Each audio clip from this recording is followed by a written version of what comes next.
আমরা যেটা বলেছি এটা আমাদের দলের পক্ষ থেকেই বলেছিলাম যে জুলাই ঘোষণাপত্র আমাদের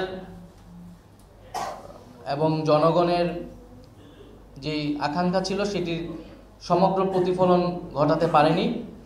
কিন্তু জুলাই সনদে অবশ্যই আমরা কোনো প্রকার কম্প্রোমাইজ করব না, ছাড় দেব না, এবং এই কারণেই আমরা জুলাই সনদের বিষয়টা, তার অর্ডারের বিষয়টা স্পষ্ট হতে চাচ্ছি। তার আগে আমরা কোনো ধরনের আসলে নাটকীয়তায় অংশগ্রহণ করতে চাচ্ছি না। এবং নির্বাচন কমিশনের ব্যাপারে আমাদের এটা যে অবস্থান, যে নির্বাচন কমিশন তার নিরপেক্ষতা হারাচ্ছে। কারণ নির্বাচন কমিশনের পক্ষপাতিত্ব আমরা দেখছি, নির্বাচন কমিশন ন্যায় বিচার করছে না। আমাদের কোনো আইনি ব্যাখ্যা দেওয়া ছাড়াই, জনগণকে কোনো ব্যাখ্যা দেওয়া ছাড়াই তারা গায়ের জোরে একটা বিষয় বাস্তবায়ন করতে যাচ্ছে, এবং সেটা অবশ্যই আমরা মেনে নিব না। জুলাই সনদ স্বাক্ষরের একটি অনুষ্ঠানের কথা সরকারের পক্ষ থেকে বলা হয়েছে আগামীকাল। আমাদের জাতীয় নাগরিক পার্টির সদস্য সচিব সবিস্তারে ব্যাখ্যা করলেন যে পুরো প্রক্রিয়ায়, জাতীয় ঐক্যমত্য কমিশনের প্রক্রিয়ায় জাতীয় নাগরিক পার্টি প্রথম থেকেই, এমনকি এই রাজনৈতিক দল প্রতিষ্ঠার আগের থেকেই আমাদের সক্রিয় অংশগ্রহণ ছিল।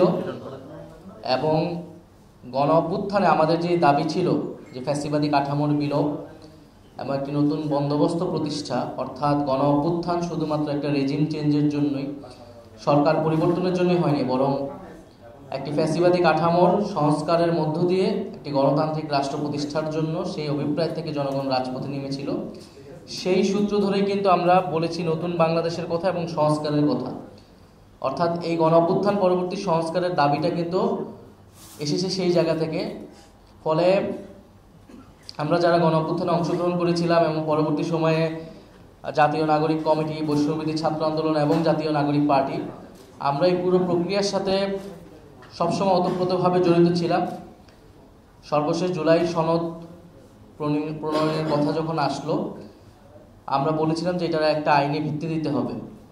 শুধুমাত্র আমরা যদি কতগুলো রাজনৈতিক দল এক জায়গায় বসে একটা দীর্ঘ আলোচনার মধ্যে দিয়ে কিছু বিষয়ে ঐক্যমত আসি, সেটাই যথেষ্ট না যে একটা নিশ্চয়তা আমাদেরকে দিবে যে সেই বিষয়গুলো রাজনৈতিক দলগুলো পরবর্তীতে ক্ষমতায় গেলে সেটা বাস্তবায়ন করবে। আমরা অতীতেও দেখেছি, 90-এর গণ অভ্যুত্থানের পরেও দেখেছি এই ঘটনাগুলো ঘটেনি। ফলে এই কারণে আমরা বলেছিলাম যে গণ অভ্যুত্থানের পরে জাতীয় ঐক্যমত্য কমিশনের যে প্রক্রিয়া, তারপরে আমরা যে আলোচনাটা হবে সেটা আসলে একটা আইনি ভিত্তি দিতে হবে। তো আগামীকাল যেই অনুষ্ঠানটা হতে যাচ্ছে সেখানে জুলাই সনদ স্বাক্ষরের ঘটনা ঘটবে। ফলে জুলাই সনদের আইনি ভিত্তি বা যেই অর্ডার জারি করার কথা বলা হচ্ছে, সেই অর্ডার জারির আগে স্বাক্ষর সেটা কিন্তু কেবলমাত্র সেরিমোনিয়াল, সেটা আনুষ্ঠানিকতা। জুলাই সনদ প্রণীত অলরেডি হয়ে গিয়েছে, সবাই একটা জায়গায় ঐক্যমত এসেছে যে আমরা কী কী পরিবর্তন চাই। সেখানে কিছু কিছু দলের কিছু কিছু বিষয়ে নোট অফ ডিসেন্ট আছে, তাদের ভিন্ন মত থাকতেই পারে। এবং আমাদেরও সেখানে একটা দাবি ছিল যে নোট অফ ডিসেন্ট থাকলেও ডকুমেন্টেশনের জন্য কিন্তু গণভোটে পুরো সামগ্রিক বিষয়টাই যাবে। জনগণ যদি পক্ষে ভোট দেয় তাহলে জুলাই সনদ অনুমোদিত হবে, এবং পরবর্তী সংসদ যার একটা কনস্টিটিউটিভ পাওয়ার থাকবে তারা সেই সনদ অনুযায়ী সংবিধান সংস্কার করবে। ফলে পুরো প্রক্রিয়ার মূল জায়গাটা থাকবে অর্ডার, যে অর্ডারের ভিত্তিতে, যে সাংবিধানিক আদেশের ভিত্তিতে এই গণভোট হবে এবং পুরো প্রক্রিয়া আগাবে। ফলে সেই জায়গায় আমরা বলেছি, গতকাল আমাদের সদস্য সচিবের নেতৃত্বে যখন প্রতিনিধি দল ঐক্যমত্য কমিশনে গিয়েছিল, তারাও বলেছেন, এর আগেও আমরা অনানুষ্ঠানিকভাবে সরকারকে এবং ঐক্যমত্য কমিশনকে এটা জানিয়েছি যে শুধুমাত্র একটা আনুষ্ঠানিকতা করার প্রয়োজন নেই, বরং আমরা যেটা দেখেছি ঘোষণাপত্রের সময়, জুলাই ঘোষণাপত্রেও কিন্তু আমাদের দাবি ছিল এটার একটা আইনি ভিত্তি থাকবে, সেটা হয়নি। জুলাই ঘোষণাপত্রের যেই টেক্সট, সেই টেক্সট নিয়ে কিন্তু এক ধরনের প্রতারণা করা হয়েছে। সেই টেক্সটটা আমাদেরকে দেখানো হয় নাই। আগে যে অংশ দেখানো হয়েছে ঘোষণাপত্র পাঠের সময় সেটা পরিবর্তিত হয়েছিল এবং সেটা অনেক কম্প্রোমাইজড একটা ডকুমেন্ট হয়েছে। সেখানে বলা হয়েছে সংসদে এটা ঠিক হবে, এবং ঐতিহাসিক ন্যারেটিভের জায়গা থেকেও অনেক কিছু আসেনি গণ অভ্যুত্থানের এবং গত 16 বছরের। এটা আমরা পরবর্তী সময় সমালোচনা করেছি। ফলে আমরা আরেকটা এরকম ঘটনার সাক্ষী হতে চাই না যেটার আসলে কোনো মিনিং নাই। আমরা ওই আইনি ভিত্তি ছাড়া এবং অর্ডারের ব্যাপারে নিশ্চয়তা ছাড়া আমরা যদি সনদে স্বাক্ষর করি সেটা মূল্যহীন হবে এবং পরবর্তীতে সরকার অর্ডার আসলে কিসের প্রেক্ষিতে দিবে, কি টেক্সট সেখানে থাকবে সেই নিশ্চয়তা আমরা পাচ্ছি না। ফলে আমাদের সদস্য সচিব যেমনটা বললেন যে আমরা সেই বিষয়টা নিশ্চিত না হওয়া পর্যন্ত আমরা জুলাই সনদে স্বাক্ষরের যেই অনুষ্ঠান বা যেই আয়োজনটা চলতেছে সেখানে আমরা নিজেরা অংশীদার হব না। এই সামগ্রিক প্রেক্ষিতে আমরা কয়েকটি বিষয় তুলে ধরছি সরকারের কাছে, ঐক্যমত্য কমিশনের কাছে, কারণ আমরা চাই যে এই পুরো প্রক্রিয়াটা সফল হোক। প্রথমত, জুলাই সনদ বাস্তবায়ন আদেশ, এই আদেশের খসড়া সনদ স্বাক্ষরের আগেই প্রকাশ করতে হবে। জুলাই সনদ বাস্তবায়ন আদেশ জনগণের সার্বভৌম অভিপ্রায় অনুসারে প্রধান উপদেষ্টা ডক্টর মোহাম্মদ ইউনূস জারি করবে। অর্থাৎ আমরা বলতেছি যে জুলাই সনদ স্বাক্ষরের আগেই সনদ বাস্তবায়নের যে আদেশটা হবে সেই আদেশের খসড়াটাতে আমাদের আগে ঐক্যমত হতে হবে। তার উপর ভিত্তি করে আমরা জুলাই সনদে স্বাক্ষরের বিষয়টা বিবেচনা করব। ফলে সেই আদেশের টেক্সট যেটা তার খসড়া এবং এই আদেশটা আমরা বলেছি যে এটা ডক্টর মোহাম্মদ ইউনূস তিনি যেহেতু জুলাই গণ অভ্যুত্থানের শক্তিতে সরকার গঠন করেছেন, যদিও পরবর্তীতে 106-এর মতামত নেওয়া হয়েছে, কিন্তু তার মূল বৈধতার উৎসটা হচ্ছে জুলাই গণ অভ্যুত্থান।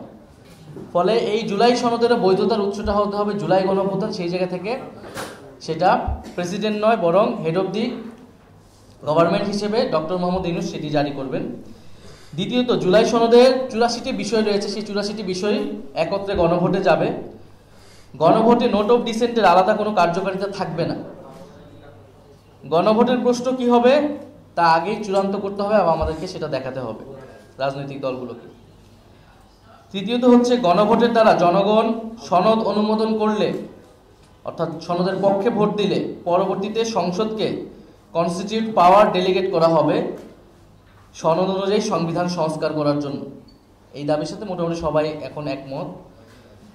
সংস্কারকৃত সংবিধানটা 2026 সংবিধান হিসেবে পরিচিত হবে। ফলে এটাও আমাদের কাছে কিন্তু এখন স্পষ্ট হয়নি যেটা কি সংশোধনী হবে না এটা 2000 যেটা রেফারেন্স পয়েন্টটা কি হবে। ফলে আমাদের দাবি থাকবে এটা যেহেতু কনস্টিটিউট পাওয়ার ডেলিগেট করা হবে সংসদকে এবং গণভোটের মাধ্যমে জনগণের একটা অনুমোদন নেওয়া হবে, ফলে এই সংবিধানটা সংস্কারকৃত 2026 সংবিধান নামেই পরিচিতি লাভ করবে এবং রেফারেন্স পয়েন্টটা এই 2026 হবে। আমরা এই তিনটি দাবি উল্লেখ করতেছি যে তিনটি বিষয় পরিষ্কার হওয়ার পরেই জুলাই সনদ স্বাক্ষরের যে অনুষ্ঠান সেই অনুষ্ঠান হতে পারে এবং সেখানে আমরাও অংশগ্রহণ করতে স্বাচ্ছন্দ্য বোধ করব। তবে এই বিষয়গুলোর নিষ্পত্তি না হওয়া পর্যন্ত আমরা জুলাই সনদে আসলে স্বাক্ষরের এটা একটা আনুষ্ঠানিকতা, সেই আনুষ্ঠানিকতা পাঠ হওয়া না হওয়া একই বিষয়।